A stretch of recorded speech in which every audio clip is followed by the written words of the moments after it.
안녕하세요. 호연 인사노무 컨설팅의 최승희 대표 노무사라고 합니다.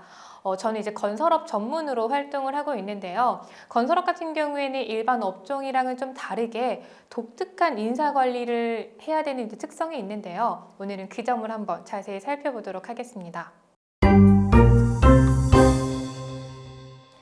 노동법이라고 하면은 노동법, 딱 이러한 명칭의 법이 있는 건 아니고요. 근로기준법, 남녀고용평등법, 기간제법, 4대 보험에 관련된 다양한 법들이 있는데 이 법들을 왜 노동법이라고 부르냐? 바로 사용자와 근로자 사이 이 노사관계를 규율을 하기 때문인데요. 기본적으로 근로계약을 체결한 직접 사용자는 근로자의 근로 조건이라든지 근로 환경에 직접적인 영향을 미치게 됩니다. 그래서 노동법에서는 회사한테 일정한 책임과 의무를 부과를 하고 있고요. 동시에 근로자한테는 권리를 보장을 해주고 있습니다. 다시 말하면은 이 1차원적인 노사관계가 이제 근로자의 그 권리에 영향을 많이 미치다 보니까 대부분의 노동법은 근로계약을 전제로 한 회사와 근로자 사이를 규율하는 게 일반적입니다. 그런데 건설업은 조금 다른데요. 건설업이라고 하면은 일정한 목적물, 건축물을 이제 만들어내기까지 하나의 회사가 아니라 도급, 재하도급, 재재하도급 몇 단계에 걸친 도급 관계를 통해서 이제 업무가 발생을 한다라는 특징이 있는데 예를 들어서 어떤 회사가 자신이 이제 사옥을 지으려고 할 때 종합건설사한테 우리 회사에 사옥을 지어달라고 우선 최초로 발주를 넣을 겁니다. 그러면 이 종합건설사가 혼자서 건물을 지을 수 있느냐? 그건 아니겠죠. 이 종합건설사는 자기가 받은 이제 건설 공사의 일부를 다시 도급을 주게 되는데 이때 전문건설업체한테 일부를 이제 도급을 주게 됩니다. 그러면은 종합건설사랑 전문건설사 이 두 주체가 건축물을 다 만들어내느냐? 그거는 아니고요. 이 종합건설사는 또다시 자기가 받은 건설공사의 일부를 또 재하도급을 주는 구조로 가져가게 됩니다. 여기서 첫 번째 최초로 발주를 받은 그 종합건설사를 우리는 흔히 원청, 원수급인 원도급사 이렇게 부르고요. 그 원청한테 이제 다시 도급을 받은 밑에 업체 그리고 그 밑에 업체들을 하청, 협력업체, 하도급사 다양한 이름으로 부르고 있습니다. 이렇게 건설업 같은 경우에는 원청과 하청 그리고 그 밑에 단에 있는 수많은 협력업체에서 다 같이 하나의 건축물을 만든다는 특징이 있습니다. 여기서 모든 문제가 발생을 하게 됩니다. 기본적으로 원청 그리고 원청에 소속된 근로자들이 있겠죠. 이들이랑 그리고 이제 하청 그리고 그 밑에 있는 각종 협력업체들의 소속이 된 근로자들이 다 같이 원청의 사업장이라는 한 장소에서 일을 한다는 게 문제인데요. 이 현장에서 근무하는 인력들은 자기를 직접 고용을 한 사용자의 이제 실질적인 지배 관리보다는 원청의 이제 관리와 감독을 받으면서 간접적인 지휘 감독을 받으면서 일을 하게 되는데요. 자기의 근로 환경이 악화가 되고 있고 문제가 있다라고 생각을 하게 되면은 우리 노동법에 근거해서 사용자한테 뭔가 권리를 이제 청구를 할 수가 있겠죠. 그런데 건설 현장 같은 경우에는 그 밑에 단에 있는 소속 근로자들은 자기를 고용한 사용자한테 제 아무리 말을 해봐야 의미가 없다라는 거죠. 이분들의 대부분의 근로 환경과 조건은 자기를 직접 고용한 사용자가 아니라 그 위에 단에 있는 혹은 가장 위에 있는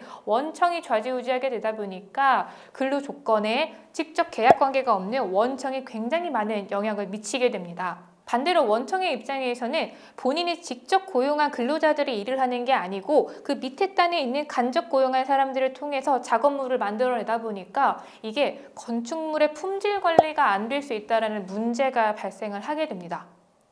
사회적으로 보면은 현장에서 일을 하는 현장 인력들의 근로 조건이 악화가 되는 문제가 있고 그리고 건축물, 최초 발주한 사람들에게 속하는 그 건축물의 품질이 악화가 된다는 문제가 있기 때문에 이런 사회 문제를 해결하려고 건설업에만 좀 특별하게 다양한 노동법과 관련된 특칙이 있다라고 봐주시면 됩니다. 우선 이제 노동법은 아닌데 건설산업기본법에서는 재하도급 자체를 원칙적으로 금지를 하고 있습니다. 대부분의 문제가 2단계 이상의 재하도급에서 발생을 하다 보니까 아예 이 재하도급 자체를 원칙적으로 금지를 하고 있는 건데요. 예외적으로 인정되는 몇 가지 케이스를 제외하고는 애초에 재하도급을 할 수 없다라고 규정이 되어 있고요. 그리고 동시에 면허가 없는 자가 시공을 하면 품질 이슈가 커지다 보니까 면허가 없는 사람한테는 아예 도급을 주는 게 금지가 되어 있습니다.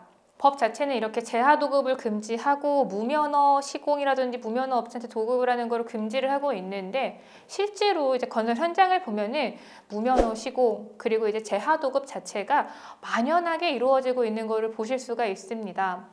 법이 뭐 정해져 있기는 하지만 이제 빠르게 시공을 해야 된다라는 것과 비용 이슈를 이제 우리가 무시를 할 수는 없겠죠. 그러다 보니까 현장에서는 발각되지 않으면 일단 간다라고 하는 이런 위태로운 균형이 이루어지고 있다고 보시면 됩니다. 대부분의 이런 건설산업 기본법이랑 관련된 이슈가 언제 발각이 되냐면은 재하도급 혹은 제재하도급에 소속된 근로자들이 현장에서 작업을 하다가 다쳤을 때, 산재를 처리하는 과정에서 이 건산법 위반과 관련된 문제가 많이 발각이 됩니다. 그리고 임금체불이 발생했을 때 발각이 되는 경우도 많이 있는데요. 왜냐하면 노동법에서는 건설업에만 적용이 되는 임금체불과 관련된 특칙이 있기 때문입니다. 기본적으로 임금이라고 하는 거는 이 노사관계에서 근로자가 회사한테 이제 근로를 제공을 하면은 회사가 근로자한테 주는 금품을 의미를 하는데요. 이거는 근로계약의 상대방인 사용자가 지불을 할 의무가 있습니다. 그러다 보니까 도급관계에서 도급인은 그 밑에 소속된 근로자한테는 임금을 지급을 할 의무는 아예 없죠. 그런데 만약에 근로자를 고용한 사용주가 임금을 주지를 못한 이유가 그 위에 있는 도급인에게 있다라고 하면은, 이런 경우에만 한정해서 귀책 사유가 도급인에게 있을 때만 도급인이 직접 임금을 지급할 책임을 갖게 되는데요. 건설업에서는 기본적으로 사용자가 근로자한테 임금을 주지 못한 이유가 도급인에게 있건 없건 상관없이, 그러니까 도급인에게 귀책 사유가 없다 하더라도 협력업체의 근로자, 하청업체의 근로자에 대한 임금 지급 의무가 도급인에게 연대 책임이 같이 있다고 보시면 됩니다. 그래서 그 협력업체에 소속된 근로자가 임금 체불이 발생을 해서 노동청에 진정을 제기를 하잖아요. 이때 원래는 사용자, 자기를 고용한 사용자한테만 상대로 해서 진정을 제기를 할 수가 있는데, 건설업에서는 원청을 상대로 임금 체불을 동시에 제기를 하실 수가 있습니다. 그리고 노동법에서 고용보험이랑 산재보험에 대한 내용도 건설업은 조금 다르게 구조화가 되어 있습니다.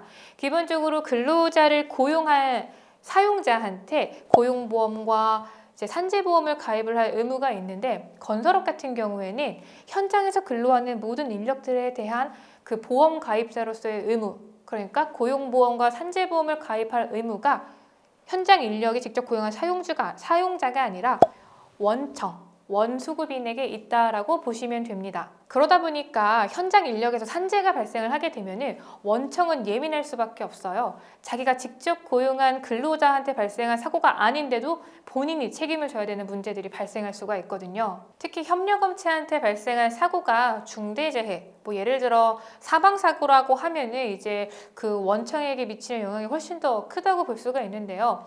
이 경우에는 원청의 영업 실적 그리고 경영 실적에까지 영향을 미치게 됩니다. 왜냐하면은 원청이 만약에 이제 공공공사에 입찰을 들어간다라고 가정을 하면은 공공공사에서 이제 평가를 받겠죠. 우리가 이제 공사에 들어갈 자격이 있는지 평가를 하는데, 이때에 사망사고에 대한 데이터, 협력업체 사망사고에 대한 데이터가 여기 점수에 반영이 되거든요.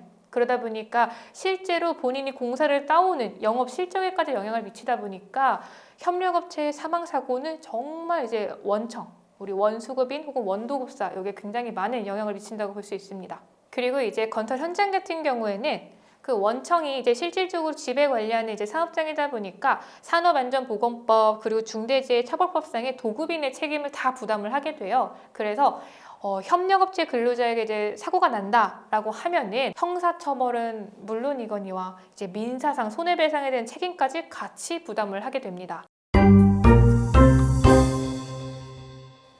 만약 건설업에서 임금체불이 발생하거나 안전사고가 발생했을 때 다른 업종에서 하듯이 같은 방식으로 대응을 하시다 보면은 산업안전보건법, 건설산업기본법 정말 다양한 법률 문제가 통제 불가능한 수준으로 확대가 될 수가 있거든요. 그러니까 사고가 났다 혹은 사건이 생겼다라고 하면은 반드시 건설 전문 노무사와 상담을 받아보시는 게 필요하실 겁니다.